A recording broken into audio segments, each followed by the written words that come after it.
Joining me now, as promised, is Democratic Senator Alex Padilla of California. He's sponsoring legislation, which I just mentioned, that would require immigration officers to display clear identification. So let's start there. It's great to see you. Thank you for being here. We've talked about this a lot on the show. You hear it, I know, so much from constituents, from family members, from everybody who's living in and around L.A. Your bill not only requires clearly legible identification, it prohibits face coverings and obscures identity, with exceptions for office or safety, like if they're undercover or things along those lines. Right. I just shared some examples of this, but tell me from your end why you felt it was so important to put forward this legislation. Right. Well, first of all, the importance and the urgency because of not just fear, Jen, but actual terror that people are feeling, not just in Los Angeles, but especially in Los Angeles, because that's clearly Donald Trump's target right now. And as you mentioned, the bill is actually pretty straightforward. You know, no face coverings, no masks, with certain exemptions to that, a requirement for something identifiable on the body, right? What agency do you work for? Is it ICE? Is it somebody else? And in most instances, it would be a name. There's a genuine concern about safety of some federal agents, and so maybe just a badge number or something identifiable for purposes of accountability. And we were strategic in crafting it by working with former ICE agents and former leadership of ICE to try to balance these concerns. Because, I mean, if you're out in the streets in Los Angeles, whether you're a citizen, a legal resident, or an undocumented immigrant, and somebody without these identifiers is approaching you, masked up, coming out of a marked car, you have no idea what's going on. And so I'm glad you shared some of the stories of ICE impersonators that are out there. I mean, it's dangerous for a community and dangerous for the agents themselves, because you never know how a person on the street is going to react when they think they're getting kidnapped. It is frightening, and we've watched a lot of the video, and we've tried to play a lot of it on the show as well. I wanted to ask you, I mean, Trump's big ugly bill, as I like to call it, was signed into law with dramatic flair on Friday. It included $170 billion for immigration enforcement.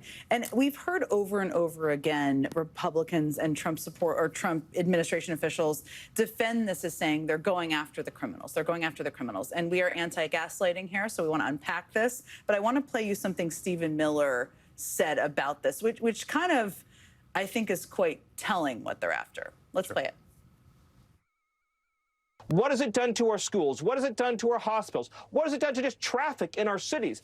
Every issue that affects our quality of life, Jesse, public safety, drugs, crime, education, healthcare, waiting in the emergency room, are all exacerbated, worsened, and undermined by mass illegal immigration. He's sort of saying a version of the evil, quiet part out loud there in terms of what he wants to do.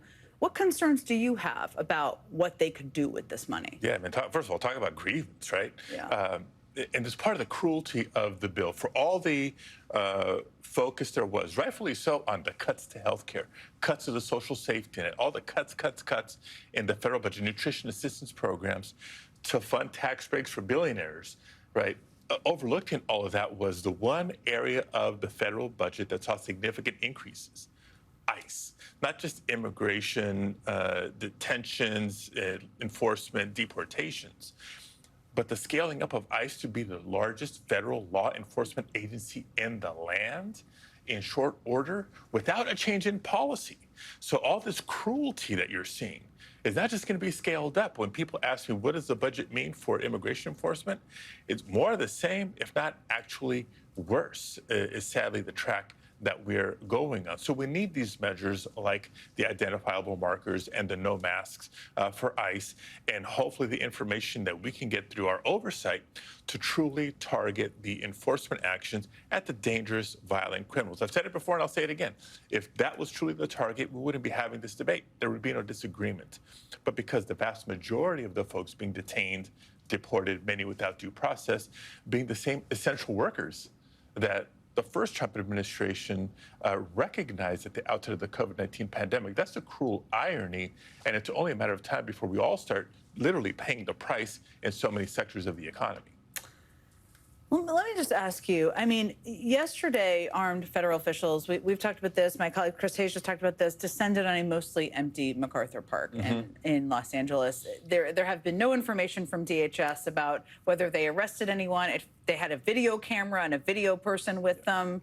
Have you learned any more about what that was about? Yeah, what do you think it was about? The reports and the data that we received was after that whole spectacle, right? Because this is what Donald Trump wants. He wants the theatrics.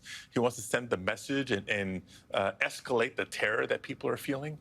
Zero detentions, zero arrests after all that. I mean, MacArthur Park is an iconic park near downtown Los Angeles, and folks locally who were paying attention knew that there was a summer camp for kids at the park, literally just minutes before the staging of not just ICE agents masked up once again, but mounted on horses. You know, the cavalry was there, military assault weapons, striking fear in the neighborhood for quite a bit of time. At what expense of taxpayer dollars? Again, zero detention, zero arrest. Just Donald Trump trying to send a message and add more content for their social media. That's all that they got out of this.